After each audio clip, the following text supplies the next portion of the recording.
All right, and we're live. Oh, happy hump day, or halfway through the week. Yeah, happy Wednesday. How are things out there in Columbia for you? It's great. It's rainy season, but it's gorgeous out here. Can't complain. Yeah, having a lot of fun. Yeah, I'm sure it's prettier than it is in Minnesota. Yes, it's golf season though now, so I'm sure that's if I was back in Minnesota, that would be fun. You don't But yeah, you don't play any down in Columbia? no, they're all private courses here. Okay. So unless you know somebody, which I'm still working on, there's no public golf courses in Columbia. They have two in the city that are all private. So, Yeah. but yeah, I'm pumped for today's show. It'll be really fun having Cam on, and yeah, apologize you guys for the technical difficulties. We're having some issues with our intro, so we just went straight live. Shout out to our sponsors, Multi-Service Fuel Card. They've been around since 1978. I think the longest fuel card out there. Jessica was just speaking at the Broker Carrier Summit. Her and Patricia are fantastic. They have fuel cards for brokerages as well. Black Box, obviously, Will's company. HG Ships, where I recruit agents for. Sales Dash CRM, freight specific CRM. Josh's been our longest sponsor for a year now. I think they're the only CRM designed by a freight broker out there in the market. They've been growing rapidly. I know Will's, you use them. You have about 30, 40 reps on them. We have some agents that use them. Just great product.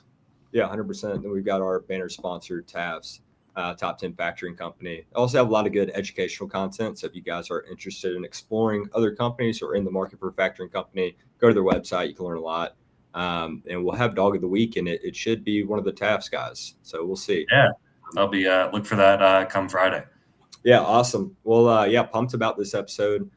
Cam has a very extensive experience in the logistics industry, currently the CEO of Armstrong, a $1 billion plus broker. So excited to learn more about him and his experience in logistics. Yeah, should be really fun. I'm excited for this one too.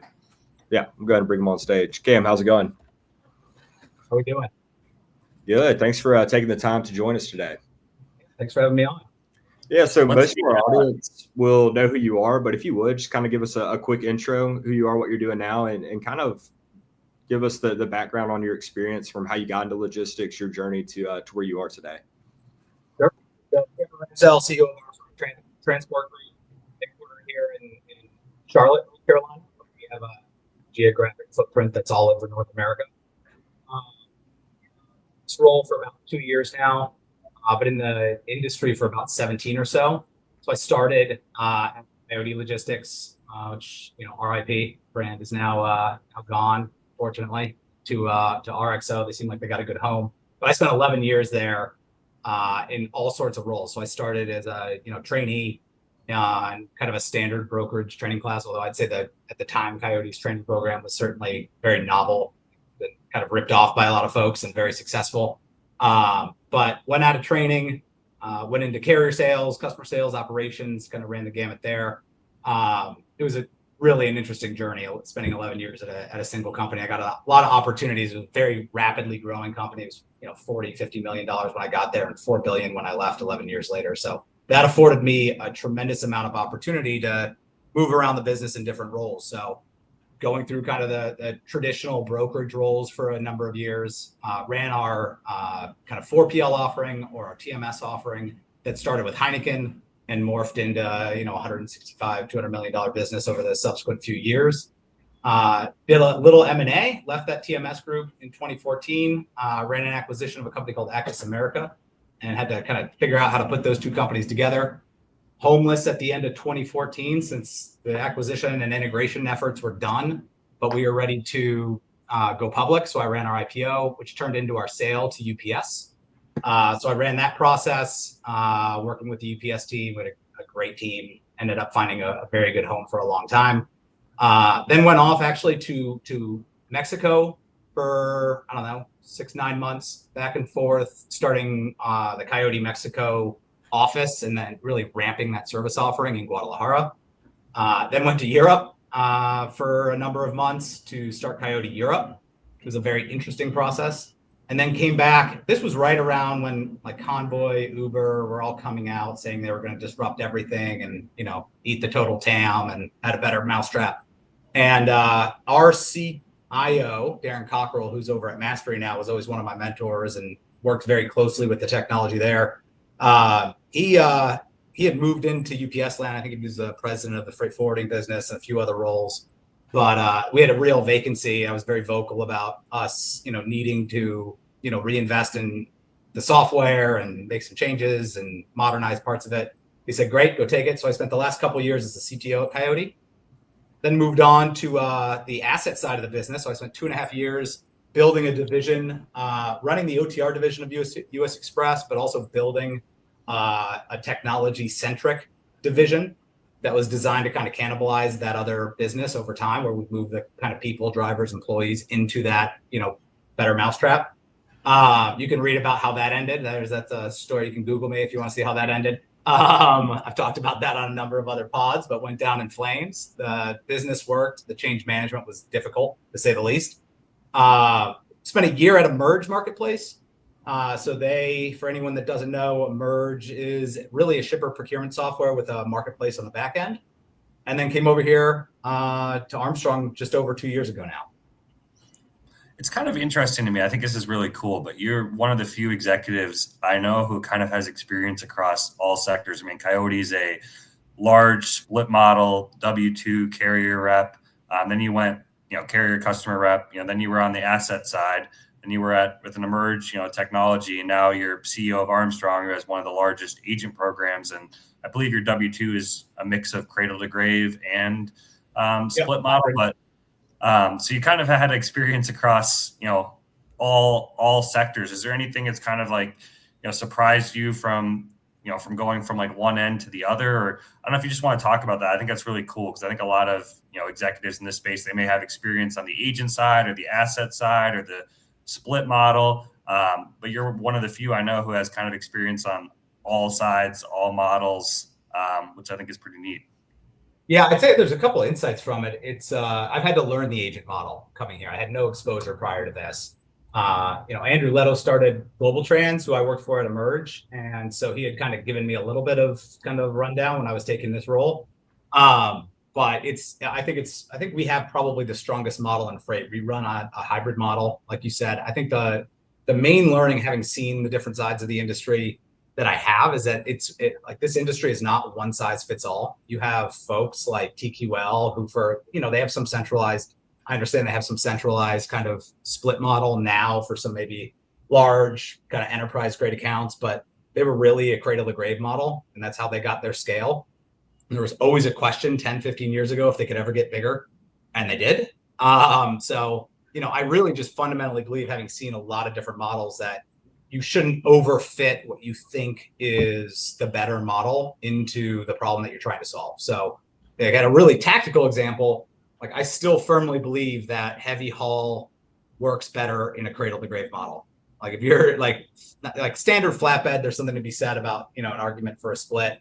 But that I've just not yet seen or encountered a really good split model for heavy haul, as just an example of not saying we're going to try to do a split model into everything that we do.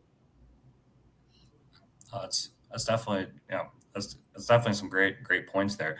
Was it, so I guess kind of how did you come about of finding, Armstrong, or was there kind of like a, kind of how did that, process go of, joining Armstrong? Obviously Armstrong's kind of one of the, if not the largest, agent programs out there. Was there something about kind of Armstrong that kind of, led to your interest, or how did that kind of process, go?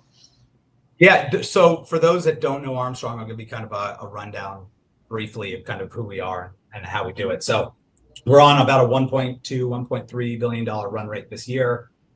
We had tremendous growth last year. We grew by about 67% on volume in a really, really tough environment. If you look at that kind of 1.2 billion of revenue, and you kind of break it down in component parts, or 100 plus million of LTL, fastest growing part of our business, that has really taken root and going really well. We have a lot of cross-border Mexico freight. We launched that service last February or March, and so that's kind of another $50-75 million business. And then the remaining billion plus is a third van reefer flatbed. So we're very well diversified across, different equipment types as well. And that's, geographic throughout all of North America, Mexico, Canada. So that's Armstrong in a nutshell. I had no idea, to answer your question, who Armstrong was when I just got an inbound call from a headhunter. I wasn't looking to leave, emerge, happy there, doing my thing. And they told me about it. I was like, I can't believe I don't know a $1 billion player. This is really bizarre. So I was intrigued. I went out and met the team here and saw kind of what I just described to you is like a very well diversified business. People, the people that I met, super engaged, want to do well, really committed to being really centric around a customer service model, right? And we think of ourselves as having 4 types of customers.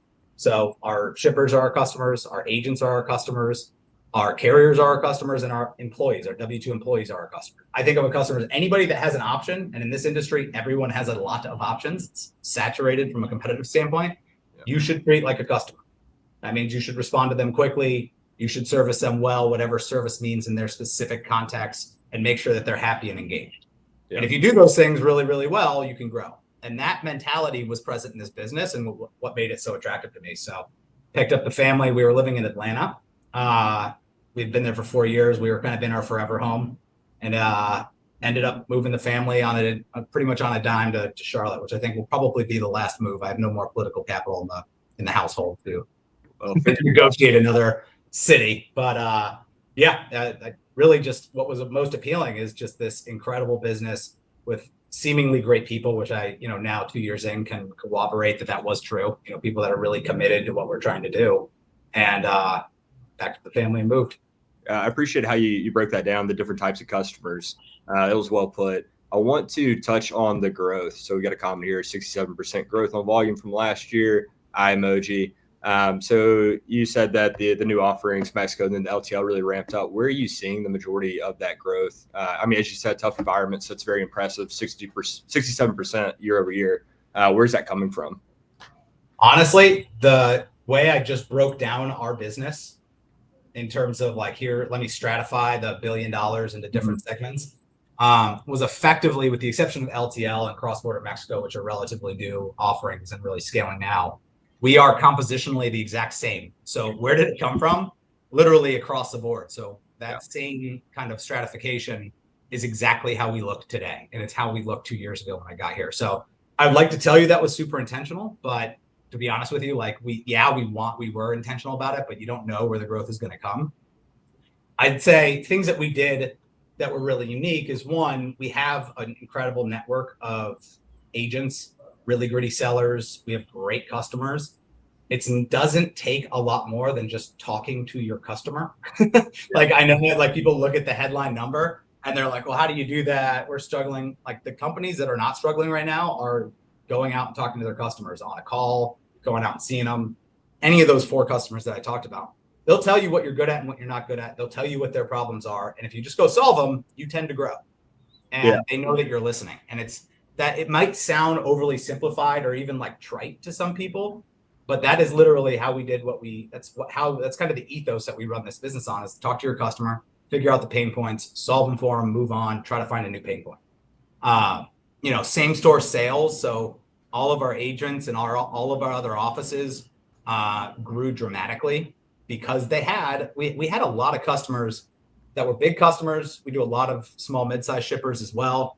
And a lot of agents that just had great relationships, but it's really working with them to figure out, okay, we've talked to them, they want to give us more freight. How do we help them operationalize it? So a lot of it's almost internal consulting around all right, what do we got to do to, position resources to make sure we can service this for whatever model, to your point, hybrid model. We don't really care if it's cradle to grave or if it's split for the most part. But how do we help them kind of face and get ready for this growth? And so that's been most of how we spend our time over the last little bit. And then we launched Mexico. That's a new product. That's all net new. We've never really moved cross-border Mexico freight before. LTL was really tiny, and that is again growing at multiple 100% year over year, and just one of the fastest growing parts of our business. So we have a reefer LTL product now. Why? Because our customers, we have a lot of reefer freight. and our customers asked us to figure it out. And so we have 27 regional LTL carriers onboarded right now. And so it's really just like, no one's ever really solved that problem. I still don't think that's a quote unquote solved problem for the industry, but it is a major pain point for shippers. And so how do you kind of rally the resources and listen to what they asked you to do and go figure it out? Yeah, that's great. Yeah, I mean, it's interesting. In 2025, it seems like a lot of the headlines and the buzz is tech and AI, right? But simple scales. There's an acronym I really like, KISS, keep it simple, stupid. I do want to ask you, just with your background being a CTO at Coyote, what's your stance on a lot of the new offerings tech? What's Armstrong adopting? What are you guys? I don't know. What are you guys seeing? What do you think is noise versus what are you seeing actual use cases and deployment for in the tech field? Yeah, I'd say I'm cautiously optimistic. There's been a hype cycle around technology and brokerage for the better part, probably approaching a decade now. Some of it has been good. Some of it is just really good marketing. Some of it, I would say, until very recently, and I would say even today, the AI companies are, marketing themselves. My general take on specifically where we are in this point in time in kind of brokerage adoption of technology is that the AI solutions are real. There are a lot of them, not all of them. They're pretty good, but there are very few players that have a vision for or are already matriculating beyond narrow point solutions for single use cases. And so I think that has to evolve. No one wants, myself included, 14 AI providers that solve one use case each. And that is technically complex, depending on what your tech stack is. We are all proprietary. We actually spent the last 2 years on the tech side rebuilding our entire platform from scratch, which has been probably the reason why I'm gray. But we're at the end of that journey now. So it's actually already about 95% launched to users every day. They're pounding on it. We have about 5 or 10% left. We're trying to get that done by July 4th.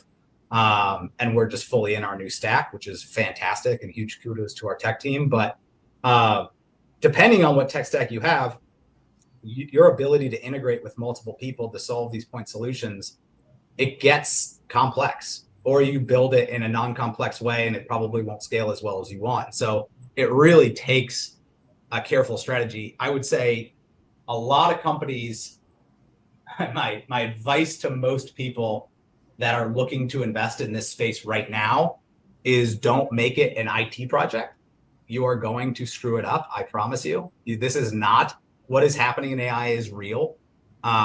It's real. It's not necessarily as incredible. Like no one's realizing the full benefits of the promise that is out there right now, right? The hype cycle, but it's real and it's here to stay. And the companies that do it well and have a well thought out architecture and deployment plan that is not like, hey, tech wants me to use this thing, or my CEO asked the CTO what our AI strategy is, and so I cobbled together an AI strategy. Like, good luck. Like maybe you'll get some benefits, but if you need to think about this as the leaders of your business need to drive this through the business and do the change management in an appropriate way. That's how you get the most out of some of the newer technologies that are out there right now.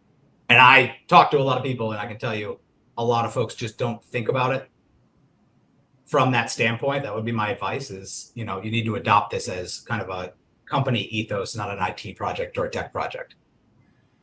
And I think the space, frankly, just needs, just to put a fine point on it, the folks that are offering AI now need to widen the aperture on the use cases, because the ones that are able to solve horizontally across a company versus, one-off point solutions. Like I have somebody that, an AI that answers inbound carrier sales calls from the dad or does track and trace, like all these guys out there. Like that's neat and that's good, but that is, one single use case. We have about 65 use cases documented right now. And so we're kind of progressively experimenting, kind of figuring out how we should best think about this on a multi-year strategy. Yeah, I mean, that's a lot to think about. I think that's a great point with all the new offerings and the new companies and it being single use case, chasing the next shiny object. And next thing you know, your reps are trying to go through, like 10, 12 platforms, and it's just counterproductive at that point. Kind of segueing into a different topic, as far as Armstrong's load share, what's the I don't know if you want to go percentages or how much spot do you guys do versus contracted? What does that look like for you? We don't really publish those numbers publicly, but we do a lot of both. You have to, for some shippers, be very relevant on contract if you ever want access to spot. Mm-hmm. We also like contract because you can also subcontract that to common carriers, and it gets a lot easier to do. So on our contract freight, our number one mission is how do we find 2 or 3 carriers to satisfy all of this volume on that lane? That is really a lot different than a carrier sales function. Traditionally running transactions, that's a procurement strategy, and developing deep relationships with that carrier customer. So that's kind of how we run our contract, but we don't publish our actual ratios. Okay. Kind of going back to, because you mentioned, I think something really, really cool. I mean, you have 4 main customers. You talked about, employees and agents being one, and, new to the agent model, and, mentioned your 67% growth. And I think it would be, wrong of us not to mention you're the number 2 rated, CEO on Glassdoor came out there. How much do you think, and I just know from a recruiting standpoint, talking to other recruiters, which companies, maybe a lot of employees are not happy at or are, looking to leave. You don't really see that too much from you guys. How have you guys kind of, built that culture, and, kind of achieve that? Because obviously, we're talking about AI and tech, but obviously it's still a people organization and, relationships, and, whether it's a W-2 rep or an agent, those relationships are what, equals the freight. Maybe if you want to just talk about kind of how you guys have, built the culture, whether that be on the W-2 side or the agent side, and maybe want to touch on that a little bit. Yeah, that was surprising. I hadn't really looked at Glassdoor in a while. It felt like it was really where former employees go to gripe, but I guess there's a lot of good out there now. I don't know. I didn't look at it for a while, so it was a pleasant surprise. I think culturally, everyone just has to be focused around really think about what the strategy of the business is. And I don't really like the term strategy because I think it doesn't mean much to a lot of people, but it's usually what it really means is what you're not going to do. And so the question is what are you actually going to do? And if everyone is just focused on servicing our customers and listening to their problems and trying to solve them, so shippers, agents, carriers, and employees, if you have that mentality, and that's just how you're going to run your business, that's number one. You have to do that. You have to then really focus on how you better service those folks over time. So you can focus that specific thing on just shippers, that specific thing on just carriers, on just your agents. But that comes down to SLAs. What's your average time to respond?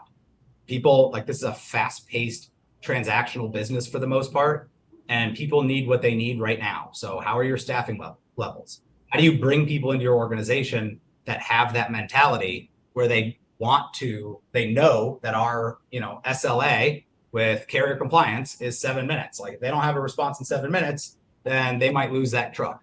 And we also have to make sure that we're preventing fraud, which is an absolute nightmare in the industry right now.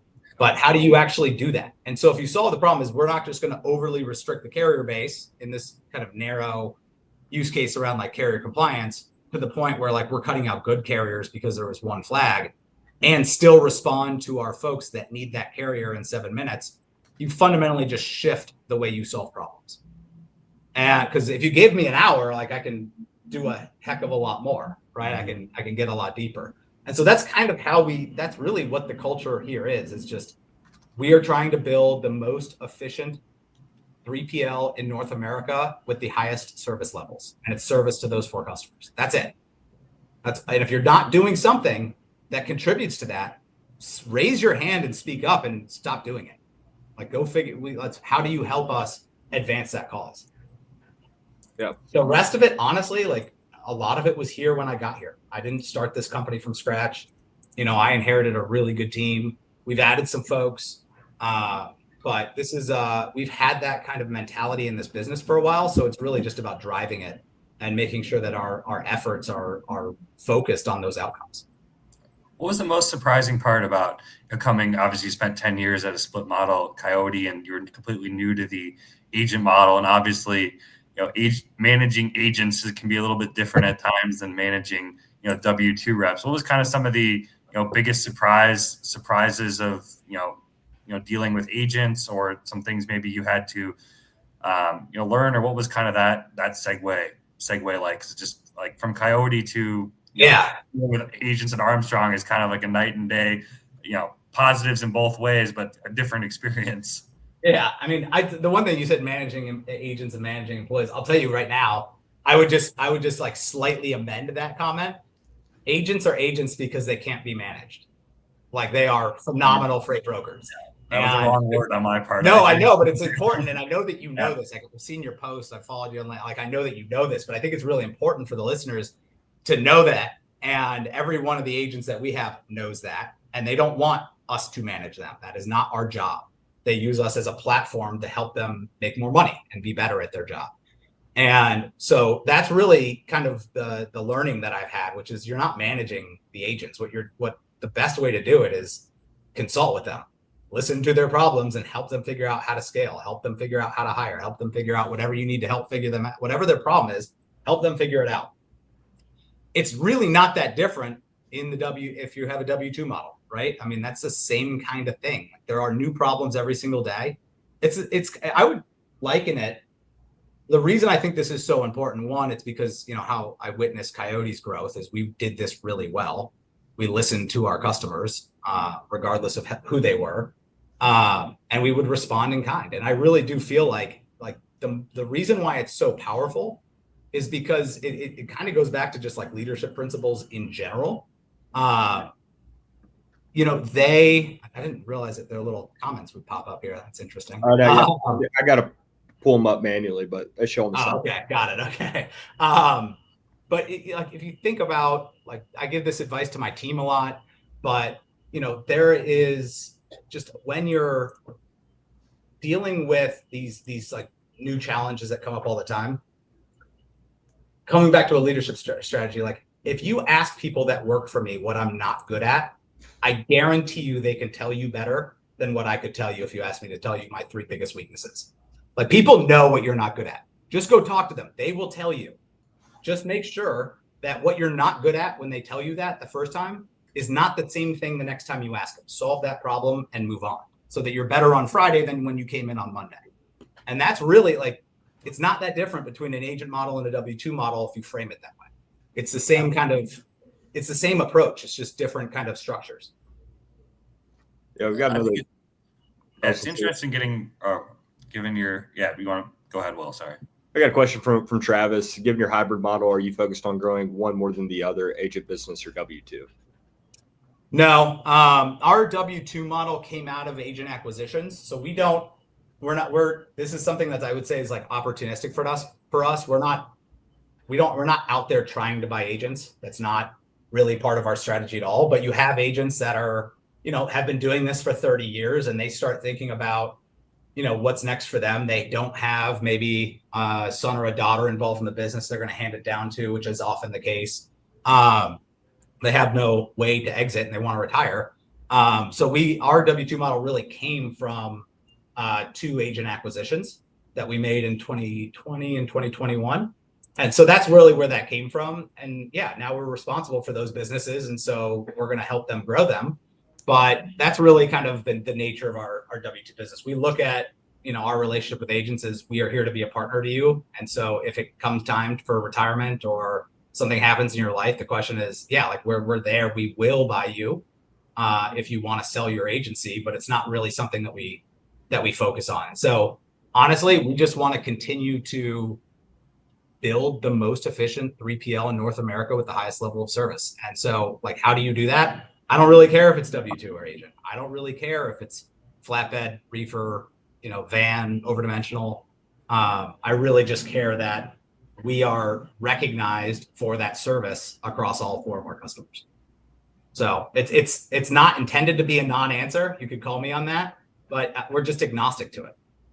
I think it probably does help. I would say it's interesting to me. Some of the biggest agent programs out there also have W-2 programs as well. Now there's some strictly agent programs that are great, but I'm not sure if you'd agree with me on this, but I think having a solid W-2 program with an agent program could probably make it easier to have some structures in place to give to agents in that regard, whereas maybe some strictly agent programs can't. If that makes sense. Yeah, I think one, our job is to be a partner to our customers. And so when an agent wants to sell, like if you look at, I don't think it's like anything is good or bad. Like some agent recruiters will be like, oh, you don't want them, they have a brokerage. Like as long as you keep a real Chinese wall up, like no one can see. And we have our own proprietary data. So everything is very siloed off. There's very few people outside of me in the organization that can see across all the offices. And as long as you deal with it in integrity, there are some out there that, are rumored to not, but the selling point against like an agent model that also has a brokerage, like again, the only reason we have a brokerage is because we are good partners to our agents and we bought them when they wanted to exit. And the question for some of those guys that are in a pure model is, what are you going to do when you're ready to retire? And do you have a succession plan? And is your current platform able to help you when you haven't really thought about that step? That is the real benefit to having a model like ours that's hybrid. It's not to say that there are so many good agent models out there that don't have, a W-2 type model, and that's all well and good. And they should continue to try to sell against Armstrong and that, they have a W-2 model, so they're evil, but that's nonsense. It's not the reason why we have a W-2 model. Yeah. I want to get your thoughts on outsource. We got a comment from Andre, who is with Trio, one of our sponsors. They do our graphics. He says, since you're implementing a hybrid model, would you consider outsourcing? Does Armstrong do any outsourcing with the W-2 work, or do you have any agents using any offshoring or nearshoring? We do. We have a lot of agents use offshore. We have like 4 partnerships right now. This is one of the things when you talk about like how did you grow? How do we do 67% growth? Some of these guys were just like, I am a one-man band. I can't take more freight. It's like, hey, and they're like, I don't know how to hire, or I don't want to spend that much money on a hire, but I'm really good at sales. It's like, all right, the outsource model for some of those folks has worked really well. I was messaging with one of our guys last night. He's like, has 2 people at an outsourced model, just doing his track and trace, just doing like his load building and the stuff that was consuming him before. And he's found a tremendous amount of success. He added $10,000 in margin last month in his first month after bringing those people on. And so there's a place for it. We do use it in some places. It is with varied success. Frankly, we have 4 different vendors because I have found that having one is really risky. You don't want to be anyone's biggest customer, and you definitely because you pull your business like they're in dire straits. And then you also have this issue of like saturation where, there's in some points you just can't get, you need additional people, but you can't get the same quality that you got at the beginning.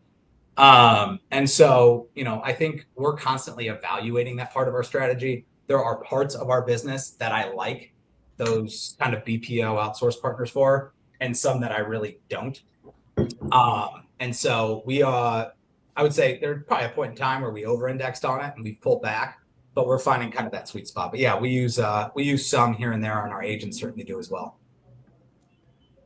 Kind of talking too about talent too. One thing I think that was interesting, you can correct me on if this is wrong, but I was talking to someone who was, an executive early in the days of Armstrong, and they said, I think you guys still do this now, but I know there's a lot of agent programs that say, unless you have a 30K book of business, unless you have XYZ, they won't hire you. But I believe part of the reason, you guys kind of for your growth is, somebody has a 10K book of business, maybe all their business isn't transferable from where they're at, you'll hire them and give them kind of a chance to grow. And you've had a lot of agents over the years that may have started very small, but grew. You're pretty flexible and nimble with a hiring advantage, which I think is, if that's what I think is correct, I think that's a really smart way. So I think you see a lot of agent programs now that unless they want a very specific agent who's doing X, Y, Z in this agent, they don't want to hire them. And you see some of those programs kind of struggle to scale.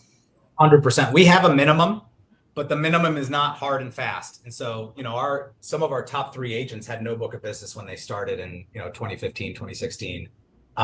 They knew brokerage. They were going to be, they knew the industry, and now they're, in our top 5. And so, yeah, we take flyers on people. We'll take calculated risks. We're not, militant about you have to have a 10K book of business or you can't become a part of Armstrong. It's really about like, who is this person? Do we want to take a bet on them? And I mean, they're really low risk bets. I don't know why anyone wouldn't do it.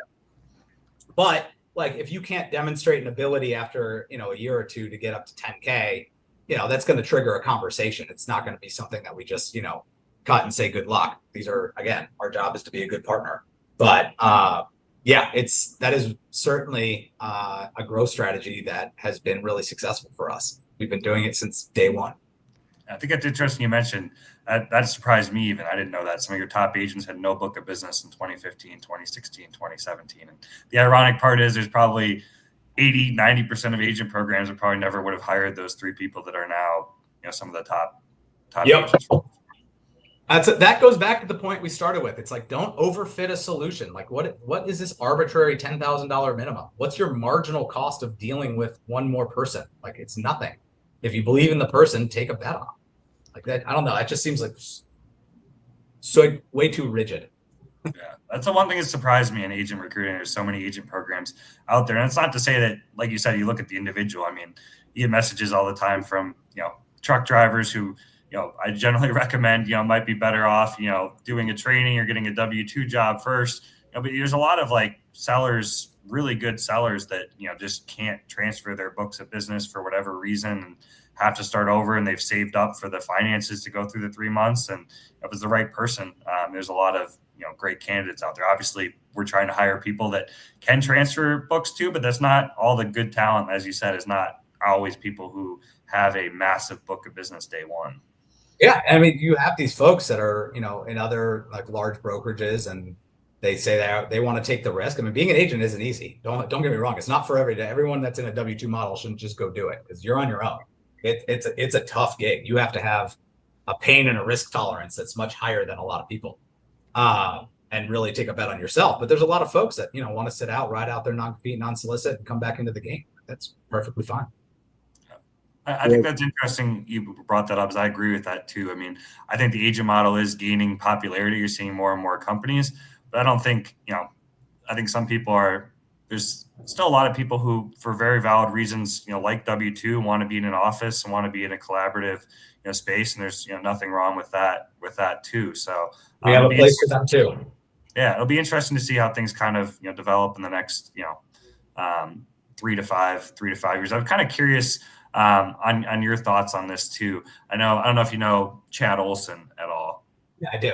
Yeah, he made a post about a month ago. He was talking to a brokerage CEO, and they said he thinks the biggest threat in the next couple of years with AI will be that a lot of W-2 reps can go be agents and get the same technology, whereas before the gap was so big from the W-2 model, like the big type of Coyote CHs, where to get some of the same support, you had to do that. But that CEO was telling him that, in the next couple of years, with how available some of this AI and technology is, that the biggest threat is W-2 reps just going to take the 70-75% and getting some of the same tools. So I don't know much about that, or I'm kind of curious your thoughts, if you think there's some truth to that, or if maybe we're farther off from that. Hot takes. So that's an interesting one, though. I think there is some truth to it, but I also would I don't know what the exact statement was, but it sounded, and I know Chad very well. He tends to speak a little bit. He's very direct, a lot of hyperbole. And I wouldn't say that it's an existential threat to W-2 models at all. Thinking so would ignore the fact that this is a human business. If you are making a lot of money, and W-2 models are great. Like, again, we have one too. And I explained how we got them. And they're great, and there's a place for them. You have to understand, like, some of these folks are 27, 28, maybe 30, 33. They're having their first kids. They are not going to leave a W-2 model to go take a risk while, they're building a family. Most of the time. Some people will, but most people won't. And to ignore the fact that this business is comprised of different people in different walks of life, contending with their own issues, that really want or need a benefits plan, and all the other benefits, I think would be silly. Now, the core comment of, is technology advancing to the point where that is going to be easier? One, if you're leaving a W-2 model, don't violate your non-solicits. I hate non-competes, but certainly don't violate your non-solicits. So think about that before you go do anything. But yeah, I do think that the technological barriers to entry are coming down. you could get a lot of the benefit, maybe not all of it, much faster than you could have in the past. I don't think almost anyone is AI ready enough to do that today. But I would say that if you're really sitting in a W-2 role and you have all these agent models that are tech enabled, like Armstrong is, and has, a fresh tech stack that, can deliver new features to you and give you what you need as good or better than your current tech stack, that's no different than the world we've lived in for the last, 5-10 years. So I don't know. I don't know how true that is. I do think that there is a lot of truth to it. It should get easier, but it may be discounting, especially where we are right now with AI, which is a lot of really good ideas with a lot of really narrow use cases that you also still have to integrate in a way. Yeah, it might be a little early to say that, but there is some truth to it. Yeah, I'm glad you brought up that point too, because I really agree with that. I would say, I don't know if you can talk about this at Armstrong, but the biggest demographic that I sign for agents I see is probably 23 to about 30. And, generally, before they're married, before they have kids, there's obviously that's not all of them, but I would say that's lowest risk time in their lives, right? That seems, and we're talking about being an agent with the risk element, but I don't know if you see that at Armstrong too, where probably the majority, are you're just because of the risk aspect and having family and kids, you're seeing, the 23 to, I don't know, 30, 32, because you see a lot of reps, like to your point, once they have families, kids, I mean, you see some do the move, you do see it, but it's sometimes the risk, you're thinking of a lot of other people besides yourself and making that risk, which is interesting. Yeah, it's a lot harder when you're more established and you're used to a certain lifestyle. Like, it's a lot harder to take that leap. Yeah, we've got a lot of comments coming in. We got one from Ryan. He says, "This isn't a camera angle. He's really this little." Then he commented, #short king, followed it up with another comment. I'll have you know I am 5'9" 3/4. Thank you very much. What's the trampoline story that he was commenting on? Why do you hate trampolines? He is such a troll. So I don't know, a couple of years back in November of 23, it was like right after I took this job. I was like 6 months on the job. I have 2 little girls. They're about to turn 8, about to turn 5. And I took them to a trampoline park here on a Saturday morning, and I was acting like I was 14 years old again. I was like showing off. I was like dunking on the gigantic things. I was just acting like an idiot. And I was playing in the dodgeball area with them, and I just absolutely destroyed my ankle, tore all 3 tendons, and was in a boot for like 4 months. So he has never let me live that down. Self-inflicted wound. Happens. But I was on a scooter for like months on end, like the new guy. Here's the new CEO scooting around through the office, traveling. It was real pain. Yeah, here's the new CEO. He broke his ankle at the trampoline park. We got another comment from Chris here. It says, "I think the positive light being shined on becoming an agent is great for the industry as a whole. Do you guys think we'll see some sort of reaction to it, with many not realizing how much work it takes or the risk in relying solely on yourself for your income?" I hope not. That's why I was trying to respond to that Chad comment in a thoughtful way. Like, it is not for everyone. I would not recommend that, like, you hear this and you see some dollar signs and you go uproot your life if you are not ready for it. It is hard work. You are on your own. Hopefully you partner with somebody that thinks about it the way that I've been articulating it. There's a lot of good shops out there that do, but like, you better have a good partner, but you should know, like, you are going to eat what you kill. It is what you do. And it is not for everyone. That you might say that's already what it's like in a W-2 model, but yeah, I would say proceed with caution. Measure twice, cut once before you make that kind of jump. Yeah, I know, Matt, you've talked about this pretty extensively, that maybe being an agent isn't a great fit for everybody. And I know that we've talked off stream, right, that you like to make sure that they know what they're signing up for, right? Because to Cam's point, you hear the percentage and it sounds great idealistically, but then a lot of people, it's not the best fit. So yeah, I mean, from the outside, right, being a W-2 company, I do think that's important for anybody considering, what that is and what it actually means before taking that jump.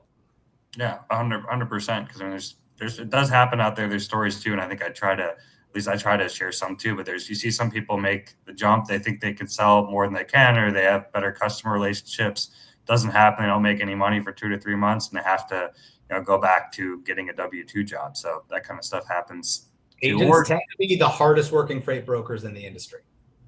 Yeah, there's something to be said. It is nonstop. Yeah. And that might, some people in the W-2 model might be like, oh, that's how I live. I mean, I was like that too, but different circumstances in life, but it is very hard. Yeah. I mean, there's something to be said for taking the jump and burning the boats. You might be more motivated at that point because there is no fallback. There's no salary. So to that point, you might be more motivated to go out and get customers and work harder. But what happens when you want to take a vacation, right? So Cam, you alluded to some of your guys using some offshore reps to build the rate cons or dispatch. It's also, in my opinion, it's a different skill set a lot of the times from maybe if you're at a W-2 and maybe you're just a seller than moving to, I mean, basically cradle to grave agent model. It's different. And if you want to scale it, I mean, that's a whole different animal, talking about managing people, hiring people, everything that comes with it. So I don't think everybody's cut out for it, but the ones that are, it's definitely a great option. Yeah, think about it. Like, customers, something might happen. You might have a claim. The customer stops using you. Ideally, it's not because your service is not good, but for some reason, a customer leaves, and that was your 90% of your book, and you're an agent. Like, you can't go to your manager and say, "Hey, I'll go drum up business." Just let me get back to the, hit the phones again. Like, it's your income is gone. I want to ask about so to that point, customer fires you, but what if customer goes under? What's I don't know if you can touch on this matter or you guys policy, but I'm interested in the agent standpoint. Say I have this customer, my parent company, that the agent has extended me, say $500,000. We got $400,000 outstanding. Customer files for bankruptcy. We end up not being able to collect it. Say, just for argument's sake, easy numbers. Say $100,000 is margin, so 500,000 outstanding, but 400,000 for carrier payables. Does that get charged back to the agent? That's another thing to consider. If and when onboarding as an agent, that kind of stuff can happen. Yeah, we don't do any bad debt reserves. Okay. So we're not holding back. A lot of shops hold back like 1%, stuff like that. We will do, like slow paying way past like 150, 180, 120, commission retractions. But we take that risk. That's what our credit department is supposed to do. And so we got to be really good in that department. I talked about carrier compliance earlier and all the fraud on the carrier side, but still having a 7-minute SLA. The same is true on credit. I have a new customer. They want to move this load. Can I get credit? You got to respond quickly, but also be really careful. Like, we are not in a zero interest rate environment anymore. Yeah. The cost of capital is higher than it has been at any other point in time in really, I'd say most of your listeners weren't in the industry or don't remember pre-2008, but it has been, this is a regime change, and the cost of capital is high. Who you give credit to, bankruptcies are increasing, and it's a very tough environment right now. And so you got to be careful who you issue credit to, but we take that risk. So riffing off that with your agents, and Matt, I'm interested to know HD's policy as well. Do you have minimum margin percentage requirements, that sort of thing in place for agents? We do, but it's not like it's like the $10,000. Like, it's not hard and fast. Like, we're going to give you ramp and runway. Like, there's seasonality to the business where that goes up and down. Like, we don't want, $75 margins on, 300 loads a day. Like, that is objectively not profitable freight for most organizations. You lose a lot of money. Yeah. It's insane. And I think I've seen a lot of companies grow with real, few very high volume, very low margin customers. I think that is really dangerous. I think that is also something that was a luxury of a zero interest rate environment. So, that we have not been where cost of capital is, 2, 3, 5% max. We haven't been in that environment for a number of years now. And so, that's really tough freight for a company to survive on. So that's the type of stuff that we look out for, but, we don't really have a hard and fast minimum, but, we want to be profitable because we intend to be here for the long run. And so we kind of evaluate that on a case basis. Well, one thing, I know we're getting towards the end here. I think one thing we talked about, the agents, the W-2 reps, shippers. One thing we hadn't really touched on, and it was kind of what, I wanted to reach out to get you on the show for a while, but kind of what reminded me, we had a carrier post, the other day about, how they had some issue with Armstrong and how you guys, responded very quickly, both you and the CFO, and handled that. And maybe you want to just kind of, before we end the show, because, it is a lot of battle right now between carriers and brokers with, broker transparency, rates, and friction. You see it kind of online on Twitter all the time, and I thought that was a really great post. And maybe just want to kind of reflect on the carrier aspect. Maybe I don't know if you want to talk about that situation or just in general, but treating carriers as customers, because I thought that was really cool. They are. I think a lot of people are forgetting that this is a cyclical industry just because we've been in a downturn, and it has been easy to cover freight for a number of years, longer than it ever does in any other cycle I've observed since 2008. People take advantage of carriers. I think it's really shitty, and it really pisses me off, and because they're so short-sighted. We are brokers. We are a 3PL. We can't survive without both. We have no business. And by the way, it will get to the point, I've been saying it for a while, I've been wrong every time I've told people that it's going to be inflationary soon, but hopefully that's actually true. But at some point in time, the pricing power will move back to carriers, and you better be careful that you don't burn them. I ran 2,500 trucks. Being an asset-based trucking company, being a driver is the hardest job in our industry. You will not convince me of anything else. It is thankless. There is rampant disrespect. It is the hardest. And by the way, if they weren't around, none of the stuff that you see in our backgrounds here is here. And so they are indispensable.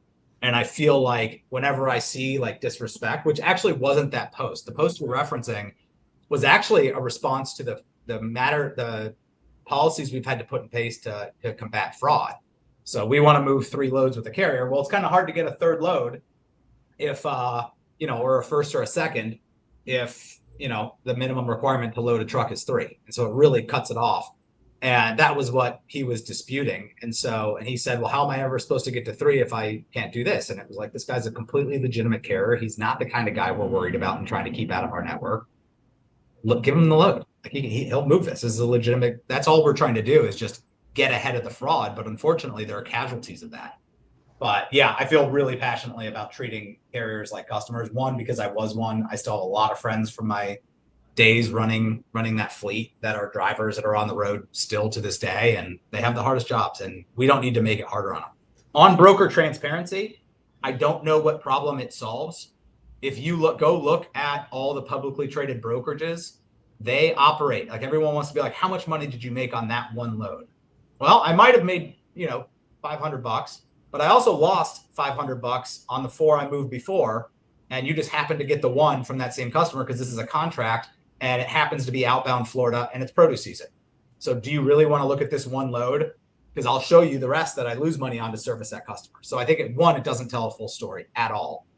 The other thing is, I don't know what it does for carriers. Look at the publicly traded brokerages. They have 2 to 5% EBITDA margins. It is a very, very low margin business. So irrespective of what you make per load, what falls down to the bottom line is between 2 and 5%. And so brokers are not out there rampantly profiteering on the backs of carriers. That is the other misnomer in our space.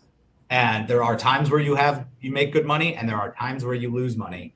The folks that never lose money as brokers, I love those guys because they make us look better and better, and they give freight back to customers. And I wish they didn't, but it helps us look good.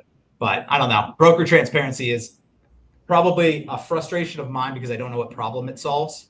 I think it tells a narrow view and a narrow picture of how a company operates.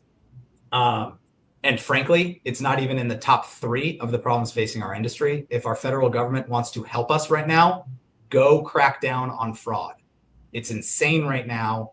No one's happy about it. There are some good things that happen, like that post where I would have never met him if, we didn't have this policy and he didn't challenge it. So I appreciate the fact that we get those opportunities to meet people, but the fraud in this industry is the number one problem. It is where the federal government should be spending its time, not talking about broker transparency that has an opaque outcome for everybody. I don't get it. Yeah, that's a solid take. Well, I know we're getting to the end here. Is there anything we haven't touched on that you wanted to, leave us with? The hour flew by fast, and we really enjoyed having you out. Yeah, again. I don't think so. This is a lot of fun. I appreciate you guys inviting me on, and let me know if you ever want to do it again in the future. It's a good time. Yeah, thanks again for joining us, and who knows, maybe we'll see you at a conference sometime next year. So awesome, love it. Good to meet you guys. Thanks, Cam. All right. I was jam packed. There was a lot. I knew a lot about Armstrong going in beforehand. There's a lot I didn't know, and that was really fun conversation. Probably one of the best shows we've had. It was. I mean, maybe I'm biased because it was a lot of Asian stuff too, but it was fun. Yeah, I mean, even past agent stuff. I liked his takes on quite a few topics. Right, the 4 customers one that'll stick with me, and then the broker transparency. That was just very well put and concise. A lot of times people start talking about it and they get to rambling, but it was just well said and it made sense. So now he was a great guest, and I learned a lot. And I'm sure that our audience appreciated it as well. Yeah, 100%. The tech stuff I really like too. That was a take that I didn't really think about, but there are all these solutions coming, and they're all solving one problem, but there's nothing horizontal. That was something I hadn't really thought about when it came to AI and tech, and I like that response as well. Yeah, I mean, too many tools isn't a good thing. If you can do everything, but nobody at your company knows how to do it or how to get to it, it can be counterproductive. Not to mention it's expensive. And there's so much being thrown at you right now, so many different products and offerings in the buzz. It's like I don't want to get behind, but then again, great take on it. Yeah. Well, shout out to our sponsors, Multi-Service Fuel Card, been around since 1978. They have fuel cards for brokers as well, not just carriers, Black Box, Will's Company, HD Ships, where I recruit agents for. Sales Dash, Freight Specific CRM. We have some agents that use it. Will's Companies uses it. Brought to you by Tafts. Look for one of them as our dog of the week this week. Top 10 factoring company, great customer service. Reach out to Ryan or Rob if you're looking to learn about factoring. Yep. We'll have Dog of the Week out on Friday, and we'll be back at it with another episode next week. Sounds good. All right. See you next week. See ya.